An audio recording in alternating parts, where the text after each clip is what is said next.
Flow has over 70 million active users, and it took years to grow into the app it is today.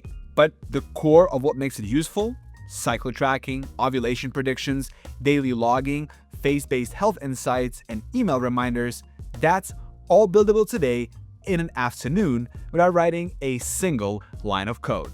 In this video, I'm going to show you exactly how I did it from scratch using Base44, and I'll walk you through every prompt, every fix, and every decision that went into it. If you want to follow along, then click the link in the description and create a free account with Base44. No credit card required, and you will get 5 credits so you can start building alongside with me. All right, let's build. Step 1. App scaffold, onboarding, and responsive UI.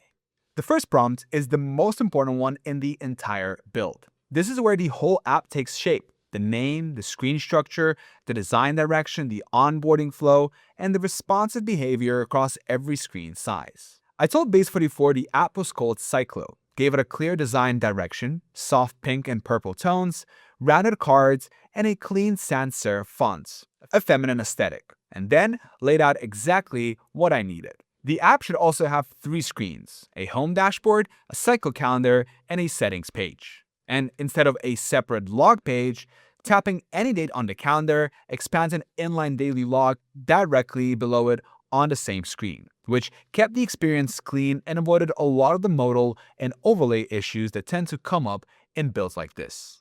I also specified the full onboarding flow here, a multi-step form that asks for the user's goals, their average cycle length, their average period duration, and the date their last period started.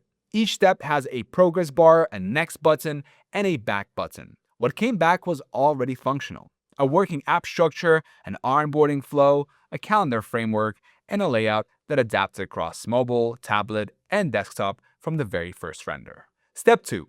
Visual redesign. The initial output was clean but felt a little generic. The color palette had some yellow in it which didn't fit the direction at all. So the second prompt was a full visual redesign. I gave Base44 a specific color system to work with. Deep rose pink as the primary brand color. Soft coral pink for period days on the calendar. Soft lilac for the fertile window. Deep purple for ovulation day. Warm blush white for regular cycle days. And a clean off-white background throughout. I also asked it to replace the small calendar dots with filled color circles behind the date numbers, the same way Flow does it. So the calendar immediately communicates cycle phase at a glance. And the dashboard ring went from yellow to a rose pink gradients. The result was a much warmer, more intentional design. It actually looked like a health app someone would want to open every day. Step 3. Notification system and settings. Next came notifications. I added an in-app notification system with a bell icon in the top navigation bar. The app generates automatic alerts for 3 events. Period starting soon, ovulation window opening, and fertile window closing. In the settings page, each of those 3 reminders gets its own toggle.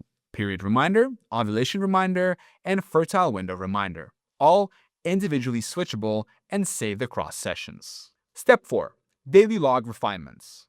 The daily log already had the basic structure from the first prompt, but it needed refinements. The sexual activity section originally showed plain buttons, so I replaced it with a 2-step flow that feels more intentional. Users answer a simple question first, and if they did engage in sexual activity, a follow-up appears asking about the contraception used. The symptoms section also got a visual enhancement. What were plain tags became icon-based toggle cards laid out in a grid. So instead of just reading a label, users can tap a card and it lights up in rose pink to show it's selected. The Save Log button stayed pinned at the bottom, always visible, always reachable. Step 5. Dashboard polish. With the core features in place, it was time to make the dashboard actually useful. I added 3 summary cards below the cycle ring: fertile window status, today's mood pulled from the daily log, and a next period countdown. The cycle overview section was updated to show the last period start date, average cycle length, and current phase name. The dashboard now gives users everything they need at a glance without having to navigate anywhere. Step 6. Toast fix and heart indicators. 2 small but important fixes came next. The log save toast notification wasn't disappearing. It just sat on screen permanently. I fixed that with a 3-second auto dismiss and gave it a proper visual treatment. Rose pink background, white text, a checkmark icon on the left, and a soft drop shadow. It now appears at the bottom center of the screen and fades out cleanly. The second fix was the heart indicator on the calendar. When a user logs sexual activity and saves the log, a small heart icon should appear on that date in the calendar grid. It wasn't showing up at all. Getting that to persist correctly across page refreshes and navigation took a targeted fix prompt. But once it was wired to the saved data properly, it worked exactly as expected. Step 7. Background and visual depth. The background across all 3 pages was still feeling flat. I added a blush pink gradient at the top of each page, home, calendar, and settings, that fades smoothly downward into white. The cycle ring card got a soft white background with a rose pink drop shadow, so it feels elevated rather than sitting flat on the page. Getting the gradient to stretch full width took one extra fix prompt. There was a white gap appearing on the right side on some screen sizes. Once that was resolved, the background looked consistent and intentional across the board. Step 8. Email notifications via send email. For email reminders, I used Base44's built-in send email integration. Rather than adding an email prompt to onboarding, I kept everything in the settings page. Users can enter, update, or remove their email address directly from there. Below the email input, there are 3 toggles: period reminder, ovulation reminders, and fertile window reminders, plus a master toggle that controls all of them at once. If no email address has been entered, the toggles are grayed out and unclickable until one is added. Send email handles the actual delivery. Period reminders go out 2 days before the predicted start date. Ovulation alerts trigger when the window opens, and fertile window reminders go out as it closes. Step 9. Late period alerts and phase guide. 2 final features rounded out the app. The first was a late period alert. If the predicted period start date passes without a new period being logged, a banner appears at the top of the dashboard showing exactly how many days late the period is. That count updates automatically each day. At 7 or more days late, the message shifts to suggest taking a pregnancy test. The banner disappears the moment a new period is logged. The second was the phase guide section, sitting below today's insights on the dashboard. It shows a single education card based on the user's current cycle phase, a 1-sentence description of what's happening in the body, and 3 bullet points on what to expect physically and emotionally. The card background matches the current phase color from the calendar color system, so it ties the whole dashboard together visually. Step 10. Final polish and data sync. The final prompt was an app-wide audit covering data sync, visual consistency, and responsiveness. I made sure the cycle day, phase name, fertility window status, today's mood, and next period countdown were all pulling from the same data source as the calendar. Logging a mood on the calendar now immediately reflects on the dashboard without a page refresh. Period logs update the ring and the countdown automatically.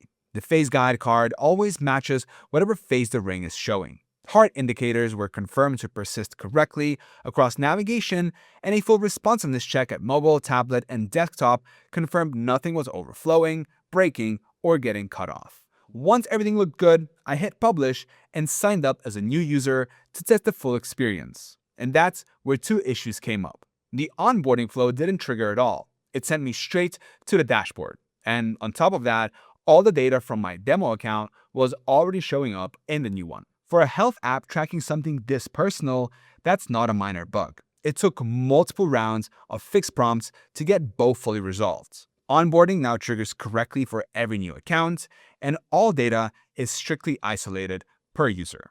So, is Base44 actually worth using? Well, here's my honest take after building Cyclo. For speed, it's genuinely hard to argue with. A fully functional period tracker with authentication, a database, calendar logic, daily logging, email integrations, and phase-based health content built in one afternoon through prompts alone is not something most tools can deliver at this price point. That said, the output is probabilistic. That means that you will hit moments where something doesn't render the way you described it, where a fixed prompt needs to be sent 2 or 3 times before it sticks, or where a feature works perfectly until another prompt runs and shifts something else. The onboarding trigger and data isolation issues in this build are a good example. they took multiple rounds to fully resolve. That's part of working with AI-generated apps, and it's worth knowing going in. But if you've been sitting on a product idea for a long time because you don't have a developer, or you've been paying for tools that only get you halfway there, Base 44 is worth a serious look. The gap between an idea and a working app is smaller here than anywhere else I've tested. All right, the link to Base 44 is in the description. Get started today on the free plan, no credit card required. Just run a few prompts and see what you can put together before spending a cent. All right, I hope you found this video helpful. And if you did, you're most likely gonna find this video interesting as well, because again, this channel is all about building cool apps with AI. So click here and I'll see you there.